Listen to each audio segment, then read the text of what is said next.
listening to the TGTS Radio Network. And now, TGTS is on the air.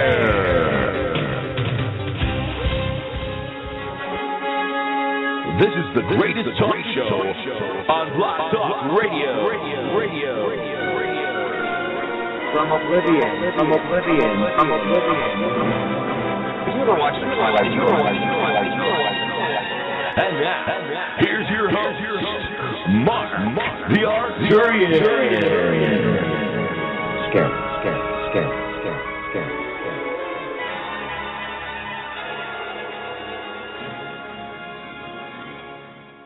2012, big movie came out. I couldn't make the movie. I had to send it over to Roland Emmerich and say, this is what it's going to look like, make the movie. So now, but we have this idea, it happens like that in one day, right? Big cataclysm. Oh, we'll get there, don't worry. But right now, it's slow. The flooding in Jakarta and southern India. 6 years ago, this man's home was, well, out there somewhere. It's just like you left the water on in the bathtub a little too long, and it's overflowing a little, and it's rising slowly. These shots of India, Pakistan, Nepal, Sri Lanka, Jakarta, they're fascinating and real, and they're now.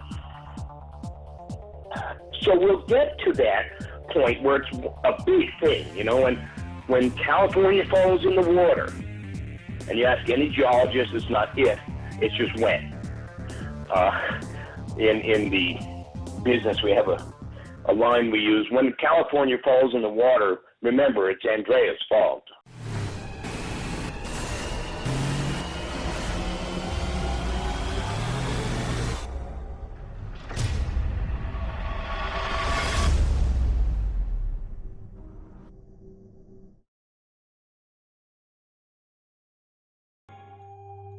Greetings and welcome to the greatest talk show. I'm Marc the Arcturian, Captain USS Arcturus, Galaxy class, multi-dimensional drive. Think USS Enterprise. You know, beam me up. There's no intelligent life on this planet. We have a pretty good view from up here, what's going on down there. So I'm going to lead us on a journey around Earth 2016. AYFKM? WTF? In this episode, what on God's green earth is going on God's green earth is going on? Or, thank God that can't happen here. Stay tuned. What does an OPA have to do with a wahoo? What do the melting ice caps have to do with the heliophysical axial flux and the photon belt? What's a photon belt, and who says we're in one? What do the melting ice caps have to do with the photon belt? What does magnetic north being 500 miles to the southeast have to do with El Nino? And we're going to cover why El Nino is a joke and didn't cause any of this. We're going to cover why the eastern states are drowning and the coast is toast. We'll cover quakes, global tectonic motion, the New Madrid fault. I don't have time to cover what's with all the fracking quakes. There are no fracking quakes. It's injection wastewater wells. Yeah, that's the pitchforks and torches. No, it's not the injection water wells either. Turn on the USGS hazard map, and oh look, that's where all the earthquakes are. Smack dab in the middle of the Wabash Fault Zone, which, BTW, sits right next to her big sister, the New Madrid Fault, larger than the San Andreas Fault and the Cascadia Subduction Zone combined. And she's waking up. Runs from Chicago, Lake Erie in Chicago, all the way to the Gulf of Mexico, and quite soon may rip the entire United States in half. You may have seen the maps, right down the Mississippi. But don't have time to cover that. We'll go over the Ecuador-Japan quakes. Are they related? We're going to look at extreme weather, global flooding, sea level rise, and why we've shattered every known temperature record, both hottest and coldest, for the 12 straight months in a row over 2015, which is the hottest year on record since 2014, and if there's any end in sight. What does some ice in Siberia have to do with the 6th mass extinction event we are now in? And how long Earth will be able, at this ever-increasing rate of all these, be able to sustain human, plant, and animal life? And why didn't anyone know this was coming?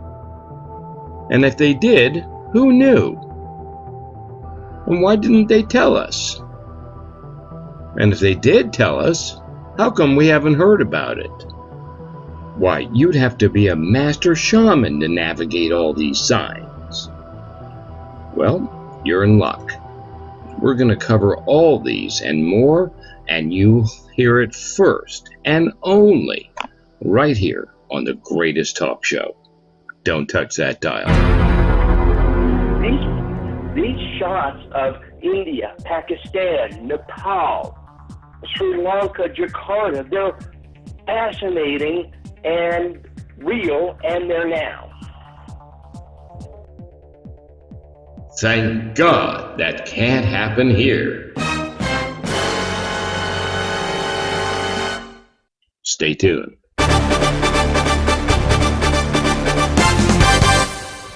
The east coast of the United States is drowning. Fantastic flooding in West Virginia. At the same time, Oklahoma, 9 counties, state of emergency. Louisiana, losing a football field of land every 48 minutes. St. Louis, Missouri. Phoenix, Arizona. Houston. We do have a problem. And while the eastern U.S. is drowning, the West Coast is burning. Both ways. Literally, we're on fire. And triple digits. A mere couple of weeks ago, mid-June 2016, magnitude 5.2, Borrego Springs, California, 20 miles south of where I'm currently sitting, along the San Jacinto fault line. A wake-up call of the immense pressure on the western coast of North America right now, a lot of it from the Ecuadorian quakes, the Chilean quakes, the motion of the South American plate, and we'll cover that. It was such a jolt, I sprang to my feet, claws in the ceiling, ready to grab my bug-out bag. But listen, 15 miles north of Borrego Springs, the San Jacinto Fault dead ends, pun intended, smack dab into the San Andreas Fault Zone, 10 miles east of where I'm sitting. Of course, it takes 3 hours to get there on these freeways. So here I am, front row seat, and, as you know, I look at both sides. I'm not high in the Rockies anymore, but I am farther away from Yellowstone. See, maybe that's my silver lining. So I want to keep going with this east-west dichotomy. Why is the west on fire and burning up and the east coast underwater? Let's start in Louisiana. As I mentioned, Louisiana currently loses approximately a football field of land every 48 minutes due to sea level rise. Right next door, Florida, the sea level rise is 4 times the national average. Louisiana Highway 1 floods every day at high tide. Same with downtown Miami. To adapting to the various consequences of a changing planet. During the summit, the president even pointed to Miami Beach as one of the many reasons action needs to be taken now. You go down to Miami, and when it's flooding at high tide on a sunny day, and fish are swimming through the middle of the streets, there's a cost to that.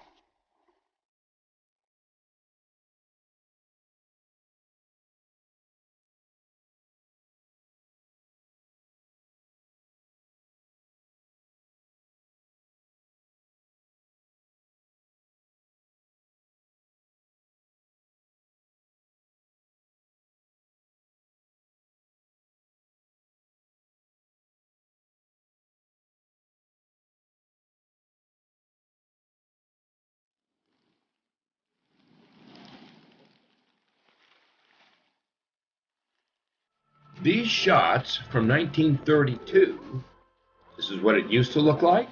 Here's what it looks like now.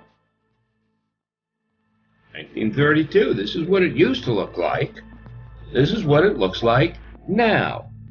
They've even had to change their road signs. Let's go over to Houston, also on the Gulf of Mexico. OMG.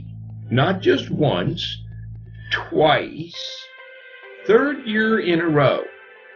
These are incredible shots. Actually, they're very credible shots. They all come from credible sources, like CNN. Phoenix. I know a lot of you have seen these, but I want to rub our noses in it for just another minute or two. St. Louis, Missouri. The Mississippi. Oklahoma, where the wind comes sweeping down the plain. They've even changed the song. Now it's Oklahoma, where the rain comes sweeping down the plain.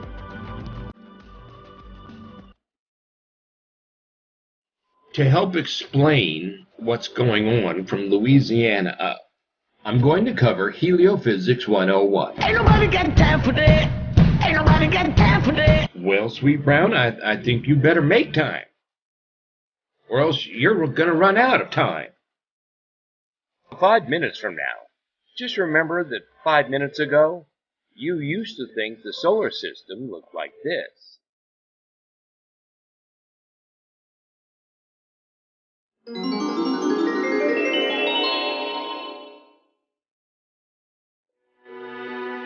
Ancient scholars who observed precession of the equinox provided a simpler explanation than a wobbling Earth.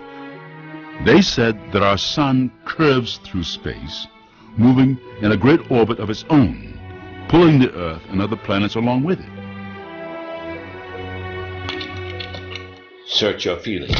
You know it to be true.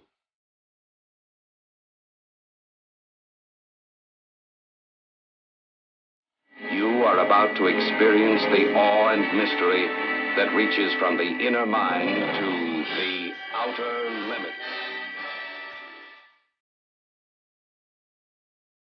As a professor of heliophysics here in Colorado, I remind people about heliophysics as a heliophysician and heliophysiognomy and the heliophysiology, which says we all know we spin at approximately, the Earth rotates approximately 1,000 miles an hour spinning around. Meanwhile, rotating around the sun about 70,000 kilometers per hour, about 50,000 miles an hour, but the sun isn't stationary, is it? No. You know the current solar system model of the sun and all the planets rotating around it? Yes. Well, but we all know the sun isn't stationary, but we don't put this in the picture of us with the sun in the middle and us just lazily orbiting around this sun. But the sun is shooting, and it's like a rocket ship. The sun's velocity is currently calculated approximately 134 miles per second, or, listen, 482,000 miles an hour, almost 500,000 miles an hour. Wow. Which means 34 hours, we travel over 11 million miles a day, whether we're awake or asleep.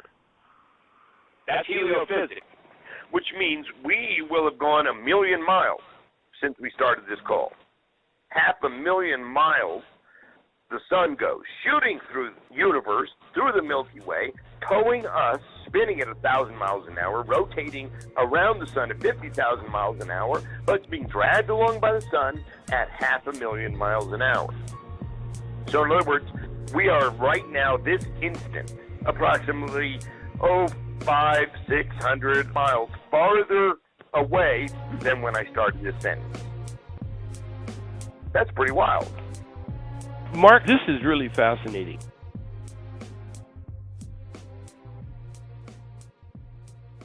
You want to talk about supersonic flight or a mothership, we're on it.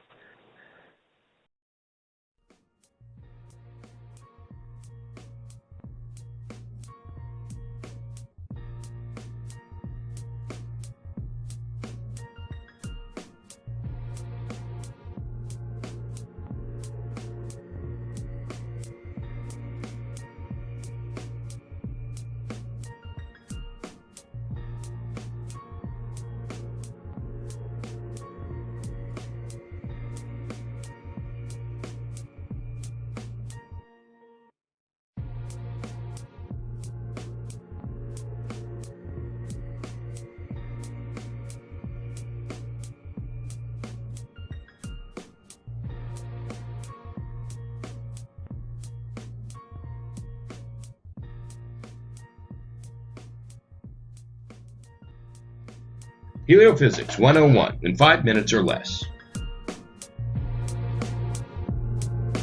And somebody says, hey, what were you doing 2 hours ago? You can tell them, I don't know, already seems a million miles away.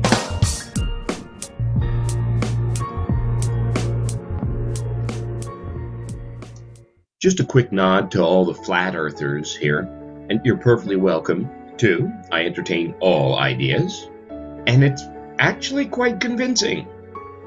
Mathematically impossible that the Earth is curved. However, that would throw this whole film out the window, and certainly this demonstration.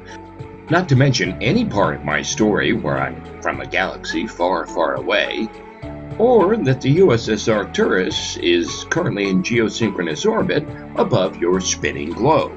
So, for now, let's just go with it. Let's just go with it that the Earth is a round spinning ball hurtling through the galaxy. Case in point, as you can see, the Sun is dragging us along by our North Pole. So we're actually on our side.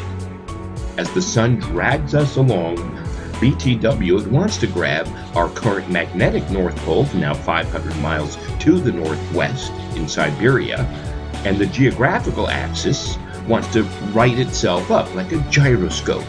The Sun grabs magnetics, gravity, assuming gravity exists. The jury is still out on that one, I'm not kidding.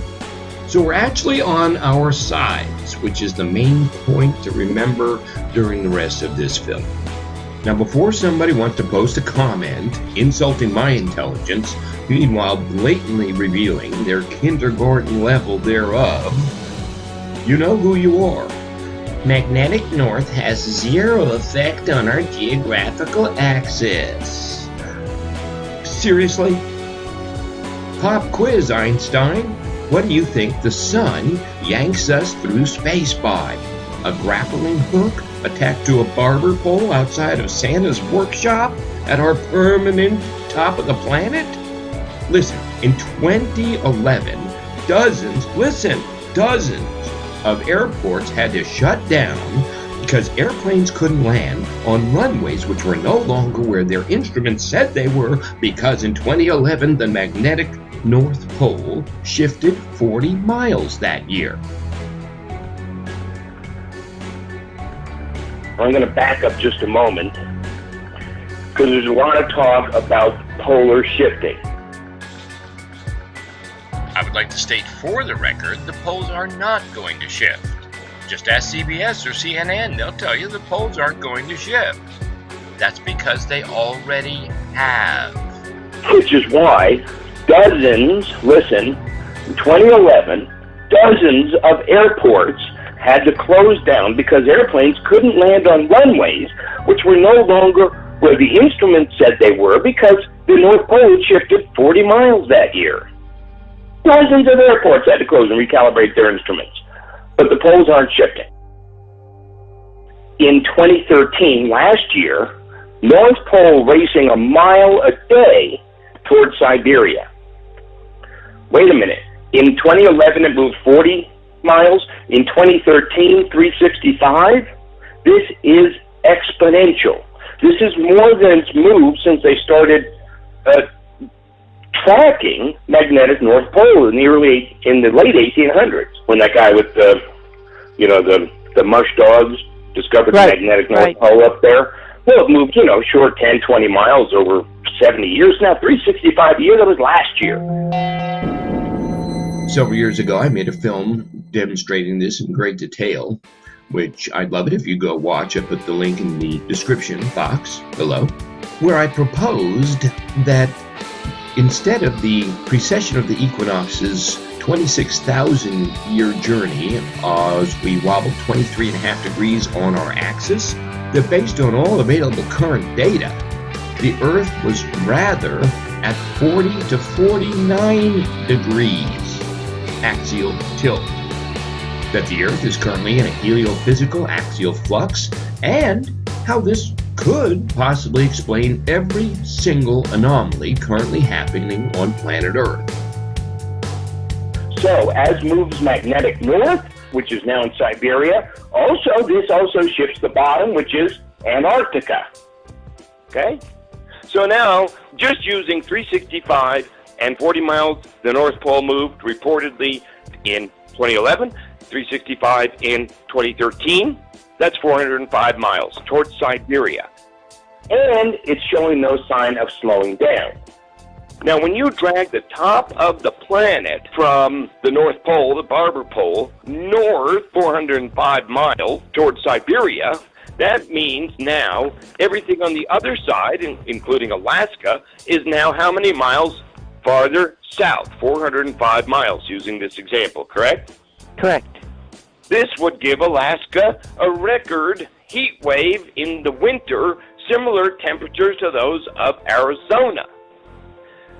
Then you would have San Francisco, now 405 miles south, which would put you right at San Diego, where the tuna crabs used to swim, and the sea slugs that are washing up. This would put the Oregon sea lions, the California sea lions in Oregon, 405 miles south, back in the San Francisco Bay. The current axial tilt of the Earth is calculated approximately 49 degrees. Okay, out of 360, you might go, well, big deal, Marco. That's only an extra 26 degrees. 26?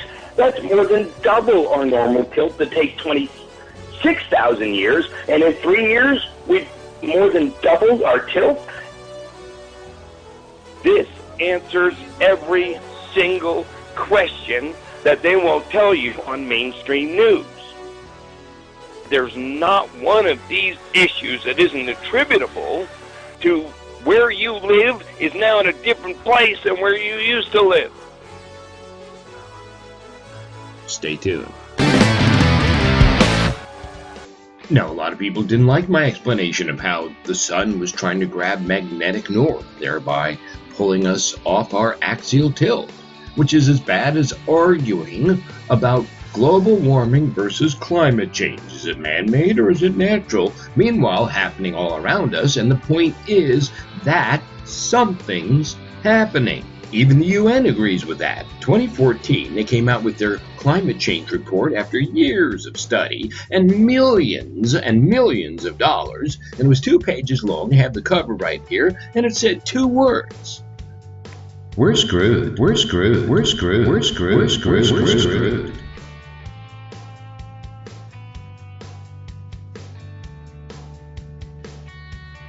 I don't know how many Sandys, or Boulder, Colorado, West Virginia 1,000-year floods, or 23 volcanoes erupting in the same day, or quake swarms you can watch and sweep under the, oh, nothing's happening out of the ordinary rug.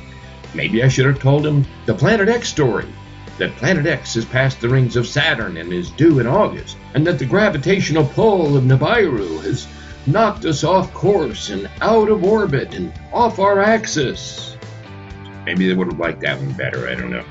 Then again, Planet X, not my field, at least heretofore.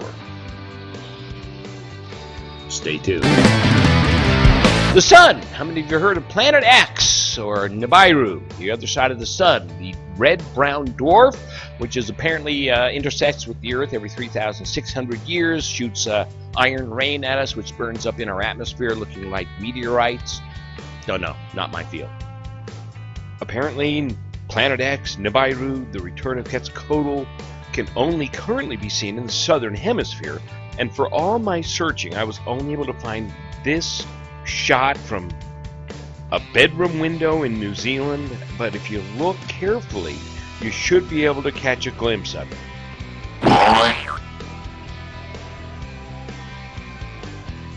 However, as I mentioned, I entertain all ideas, and just in the past month, I've seen some very convincing photos and films coming mostly out of the southern hemisphere. Of course, Project Wormwood in Antarctica, some of the webcam footage from the government's webcam. Of course, then they always shut it off and have technical difficulties. But it certainly looks like there's something strange in the sky. Also, comment after comment. Well, then things would look different. the sun would be in a different place, and guess what? It is. Stay tuned. The Inuit Eskimos in Alaska know all about it. A film was recently released where they tell how the sky has changed. The stars are in a different place. The sun does not rise and set where it used to.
Stay tuned.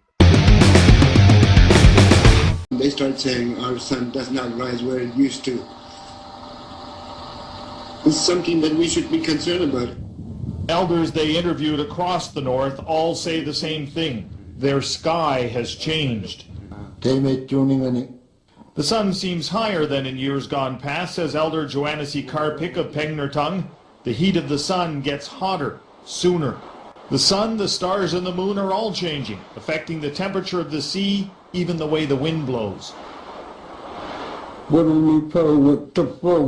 Inuki Adami of Iqaluit says he wonders if his world has shifted or tilted north.